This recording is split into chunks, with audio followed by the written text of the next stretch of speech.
কে যদি বলেন আমারে যদি একটু সাহায্য করে আমার কাঁধে তুলে দিলে আমি নিয়ে বাড়িতে যাব। সাইয়েদনা জিব্রাইলকে একটু বলেন। আল্লাহ বললেন যাও জিব্রাইল, হেল্প আউট মুসা, মুসা আলাইহিস সালামকে সাহায্য করো। এবার সাইয়েদনা মুসা আলাইহিস সালাম ধরলেন এই দিকে, সাইয়েদনা জিব্রাইল ধরলেন এই দিকে। দুইজন মিলে তাওরাত লেখা কাঠের তক্তাগুলো উঠাতে চাইলেন, কিন্তু কি আজীব তামাশা, সাইয়েদনা জিব্রাইলও পারে না। সাইয়েদনা মুসা আলাইহিস সালাম বললেন ও ভাই জিব্রাইল চলো জায়গা চেঞ্জ করি, তুমি এদিক দিয়ে ধরো, আমি ওই দিকে ধরি, আবার জোরসে টান মারো। দেশগামে কয় না জোরসে টান, হেইও সিস্টেমে দুইজন মিলে টানে, কিন্তু নাড়াতেই পারে না। আগে তো হাতে নিবে তারপরে কাঁধে তুলবে, দুইজনেও পারে না। গায়ে যত জোর আছে সাইয়েদনা মুসা আলাইহিস সালাম জোরসে টান দিলেন, যত জোর, সব জোরকে একসাথে করে তিনি টান দিয়েছেন। টানের চোটে দেহের প্রতিটা লোমকূপ থেকে ঘাম বেরোতে শুরু করেছে। টানের চোটে রক টান খেয়ে যাচ্ছে, কোমরের রক ছিঁড়ে যাওয়ার অবস্থা, কিন্তু কাঠের ফলকগুলো নাড়ানো যায়। সাইয়েদনা মুসা আলাইহিস সালাম বললেন আল্লাহ জিব্রাইলও পারে না, জিব্রাইলের সাথে হাজার হাজার সহকারী ফেরেশতা, তাদেরকে একটু বলেন হেল্প করার জন্য। সুবহানাল্লাহ পড়েন। হাজার হাজার ফেরেশতা তুর পাহাড়ের উপর সবাই মিলে জোরে জোরে টান দেয়, জোরে জোরে টান দেয়। সবাই মিলে চেষ্টা করে তাওরাত লেখা ফলক এক প্রান্ত থেকে আরেক প্রান্ত কোনো জায়গা দিয়ে ধরে 1 ইঞ্চি নাড়াতে পারে না। এই অবস্থা দেখে আল্লাহ বললেন ঘটনা কি? আল্লাহ পারি না। সাইয়েদনা মুসা আলাইহিস সালাম কি বলে? আল্লাহ পারি না। আল্লাহ বললেন মুসা, এই ফলকগুলোর এত ওজন নয়, কাঠের এই তক্তাগুলোর এত ওজন নয়, কিন্তু এই কাঠের তক্তার মধ্যে যে বাণীগুলো লেখা হয়েছে, বাণীগুলো কার? এটা আমার বাণী, আমার কথা। এই জিনিসটা বোঝানোর জন্য আমি এটার ওজনকে ভারী করে দিয়েছি। এবার জিব্রাইলের সহকারী ফেরেশতা লাগবে না, জিব্রাইলের সহযোগিতা লাগবে না, তোমার গায়ে আমি যেই জোর দিয়েছি টান দিয়ে দেখো সবগুলারে কাঁধে তুলে নিতে পারবা। সাইয়েদনা মুসা আলাইহিস সালাম এবার বিসমিল্লাহ বলে সবগুলো তাওরাত লেখা কাঠের তক্তাগুলো কাঁধে নিয়ে এক দৌড়ে বাড়িতে। আল্লাহু আকবার। যেই পাহাড়ের উপর এই তক্তা টানাটানির ঘটনা ঘটেছে, পাহাড়টার নাম, এজন্য আল্লাহ বললেন ওয়াত্তিনি ওয়াজ-যাইতুনি ওয়া তুরি সিনিনা ওয়া হাযাল বালাদিল আমিন। তিন আর যাইতুনের কসম, তুর পাহাড়ের কসম। আবার তুর পাহাড়ের মধ্যে নূরের তাজাল্লি দিয়েছে কে? ফালাম্মা তাজাল্লা রাব্বুহু জাআলাহু দাক্কান ওয়া খাররা মূসা সাঈকা। সাইয়েদনা মুসা আলাইহিস সালাম বললেন আল্লাহ তোমাকে দেখতে চাই। আল্লাহ বললেন দেখতে পারবে না, পাহাড়ের দিকে তাকাও, পাহাড়ের মধ্যে নূরের তাজাল্লি দেব, যদি পাহাড় টিকে যায় তাহলে দেখতে পাবা। আল্লাহ যখন তুর পাহাড়ের উপর তাজাল্লি মেরেছেন, পাহাড় ভেঙে খান খান হয়ে যায়, সাইয়েদনা মুসা আলাইহিস সালাম বেহুশ হয়ে যায়। এই বেহুশ হওয়ার ঘটনা আর পাহাড় জ্বলে ছাই হওয়ার ঘটনা যেখানে ঘটেছে, ওই পাহাড়টার নাম জোরে বলেন। ওই তুর পাহাড়ের কসম কেটেছে কে? ওয়াতুরি, ওয়াতুরি 2285 মিটার উঁচু, অনেক উঁচু পাহাড়।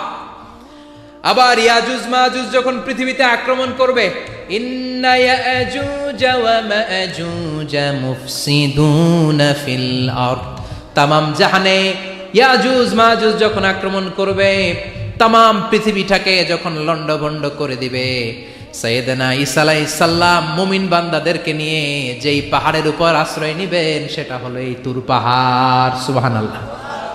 ঈসা আলাইহিস সালাম মুমিনদেরকে নিয়ে এক পাহাড়ে চলে যাবেন এই ইয়াজুজ মাজুজের অত্যাচার থেকে বাঁচার জন্য। এদেরকে ইংরেজিতে বলে গগ ম্যাগগ।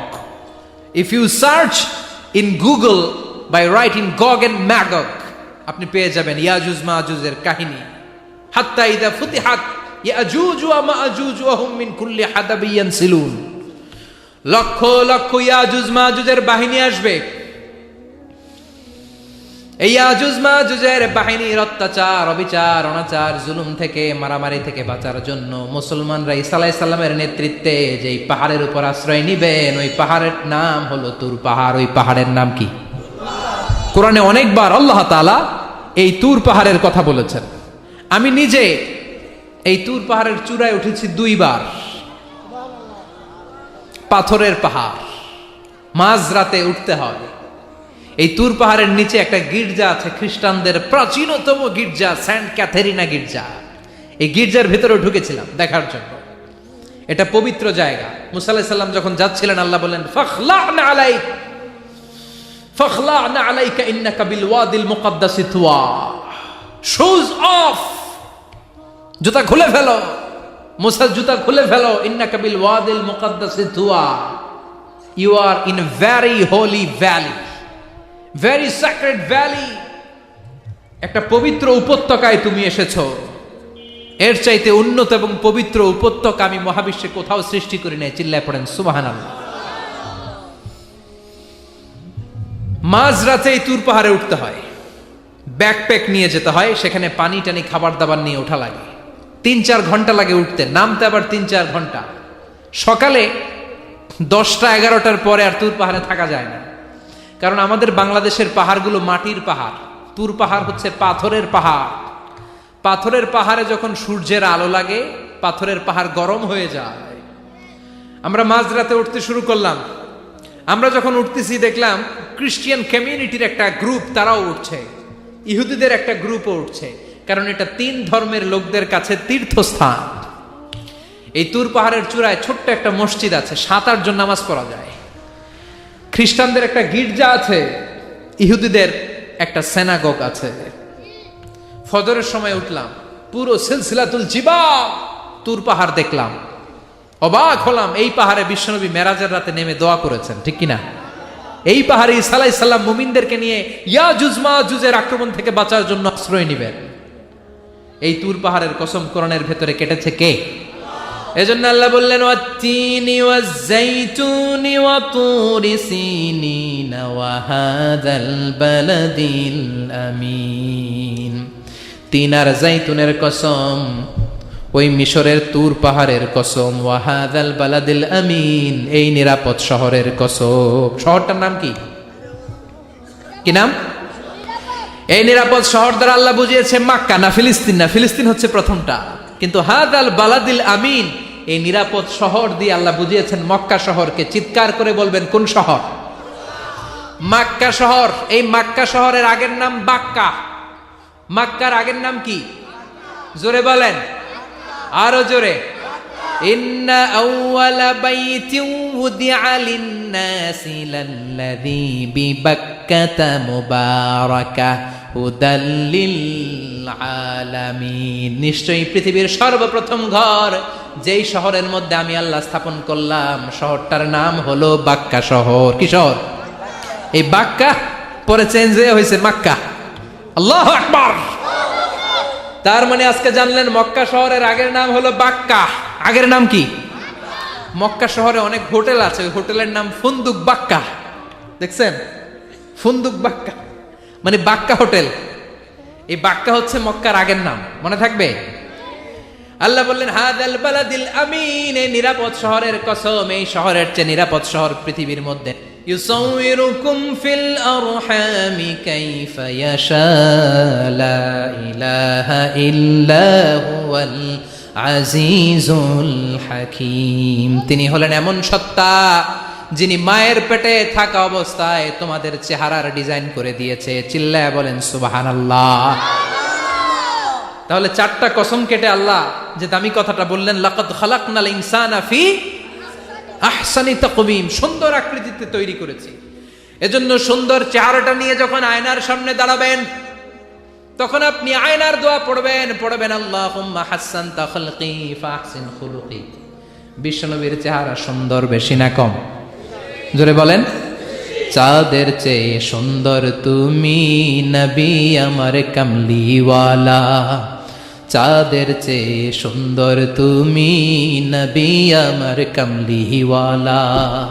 দু জাহানের বাদশাহ তুমি প্যারা নবী সাল্লে আলা, দু জাহানের বাদশাহ তুমি প্যারা নবী সাল্লে আলা। চাঁদের চেয়ে সুন্দর তুমি নবী আমার কামলিওয়ালা।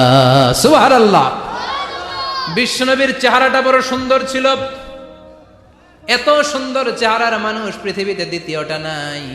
ওই চেহারা নিয়ে বিশ্বনবী আয়নার সামনে যখন দাঁড়াতেন উনি বলতেন আল্লাহুম্মা হাসসানতা খালকি ফাহসিন খুলুকি।